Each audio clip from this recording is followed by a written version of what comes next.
said that your first open source experience was at school. Was that high school or college? Yeah, junior high school. So yeah, I know in Nigeria. So yeah, it's probably junior high school because there's like yeah. So I started in terms of getting exposed to computer. No, definitely way earlier. I started. I was just kind of a kid. I love like breaking things, I guess, and then so I was still like I kind of got introduced to the world of programming way earlier, but it was just a little bit blurry. It didn't make a lot of sense to me at that point because, of course, I was a kid, like a child.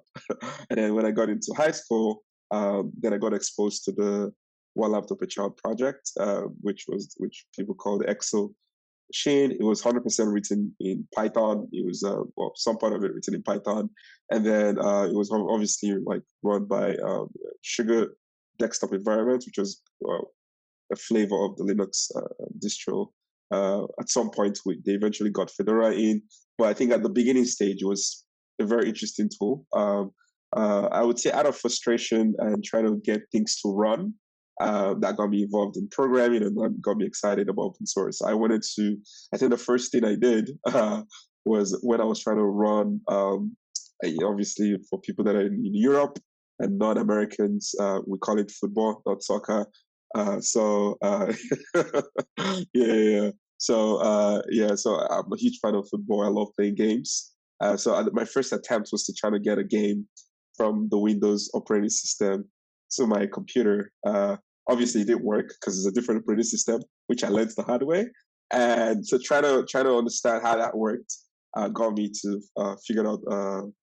I think it was a kind of an emulator, like a plug-in emulator. I think it was the Wine Yeah, emulator. I think. wine. Wine. Yeah. So and then trying to do that, then I realized that some dependencies were not going to work because of course the file system was a little bit different. So trying to tinker it around, that sort of got me like curious, and then like that's how my open source journey started. Started writing Python because I eventually created a game which I wrote at the Sugar community. So yeah. Did you make the game work at the end? Oh yeah, it did. It did. At school. So for context, it was a very interesting. It was a very interesting solution. We used to play a lot of online games. Well, sort of. Internet was really expensive way back then, especially in the part of the world I was born. So there were some games that I loved that was very heavily based on Flash. I don't know how many people know that these days was like when the era of Flash used to be a thing. So yeah, I was heavily spending more time on the computer. Then I realized that this is something that if you can run online, there's some element of ways to make it run offline. So I kind of tricked it by saving obviously it's not the best open source way, but I just kind of did like a Ctrl S at the first, and then the asset saved on the Windows computer, and it was running locally because of course it's a Flash player, it can run on and offline. So then I was like, since the Adobe Flash player isn't friendly, or in this case, no Adobe package is friendly to Linux in this case, I had to find a workaround. So trying to make some research and realize that there was a Flash player that was based on the GNOME desktop called Ganache Player. And then the Sugar environment was a little bit friendly at that point with GNOME because the Sugar toolkits were based on the GNOME toolkit. All right, so it's like kind of the same structure. And at that point, I already understood how to write apps. So I basically created a Python, should I say more like a container or an emulator that sort of like simulates the experience I was doing with Windows. So I was able to build that, the game started running locally. A lot of people loved it. And then I bundled it, saved it as a file, and then I distributed it on a flash drive within my school. That made it very popular back then. I was like kind of a cool kid, a cool nerd kid. It was quite interesting.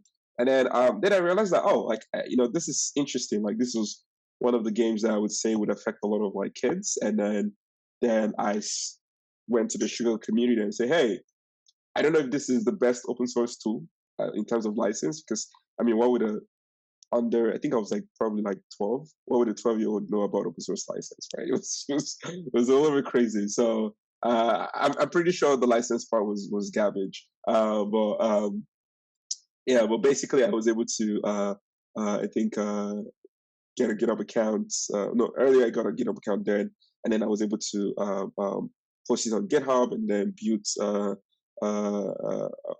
like a different version of it, and then I hosted it on the Sugar App Store. So basically, every kid on the that owns the OLPC machines were able to access it. So we're looking at, like, I think at some point it was like over 36,000 downloads, which was at that time for a non-mobile based operating system. That was a lot, and I started getting a lot of requests about fixing bugs and translations. So that was kind of my first introduction to, like, being a maintainer, right? Which is quite interesting. So I would say everything was just very accidental and trying to, help myself and help my friends, and then yeah. So one of the great things about computers is that you don't need much outside resources to make it happen, right? Exactly. And with open source Yeah. around and all that source code available, there's just a Yeah. ton of things you can do on your own.